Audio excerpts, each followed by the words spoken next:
Driving home from work, I regularly see panhandlers standing at the freeway off-ramp. I hesitate to find Christ in them or give them money. For one thing, it's a dangerous place to stand. I'm suspicious about how my money will be spent. It could be a scam. Plus I do plenty of other charitable works. Most days it's someone different. But there's one regular, a young man with varying cardboard signs. Guilt used to fill me as I tried not to make eye contact and drove past. I can't help every homeless person in my path, a voice in my head said, but you have so much, another inner voice countered. At home I stocked my glove box with a granola bar and a bottled water. That would be better than money, right? When I offered the water, he chugged it immediately. Gratitude was obvious, but how could I remember to restock my glove box every day? The next time I saw him, I had nothing to give. His sign said, grateful for anything except dirty looks. I smiled. He smiled back. I rolled down the window. Great sign, I said.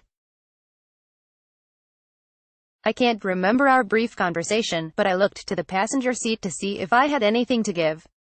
I saw an old umbrella, and rain was predicted. I have others, but this one was a gift from a previous employer. I hesitated only a moment and asked if he could use it.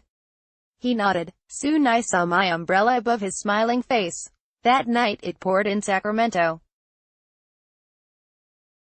I thought of my beloved umbrella, but more, I prayed for homeless people sleeping out that night. Someone told me that Pope Francis encouraged us to give money to homeless people, without worrying about how they spend it.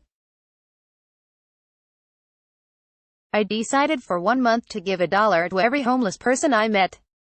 I never expected a transformation to take place inside me. I began to see people as deep joy took root in me with each dollar given. My fear of being overwhelmed by hands out was unfounded. In fact, I had to look for cups in front of downcast eyes that turned up with surprise when I gave my pittance. It felt good. But more than that, I was no longer judgmental or afraid. I was reminded of a quote associated with St. Vincent de Paul, "It is only for your love alone that the poor will forgive you the bread you give to them." I continued to watch for Christ in the disguise of the homeless poor. A few days later, I saw him. The young man at the freeway off-ramp had a new sign, "Hit me with a quarter, and I'll be glad." He was looking at his phone. I reached out with $1. I asked his name and gave mine. "Who are you talking to?" I asked. "My mom in Reno." The light changed, and I drove off. For days, no one was at the off-ramp. Another homeless fellow said days later that the police were passing out fines. My thoughts surprised me. Where is my friend? I don't know what's going to happen next in this 1 minute at a stoplight relationship. Giving something to someone in need is always right, the Pope said. It should be done with respect and compassion while looking into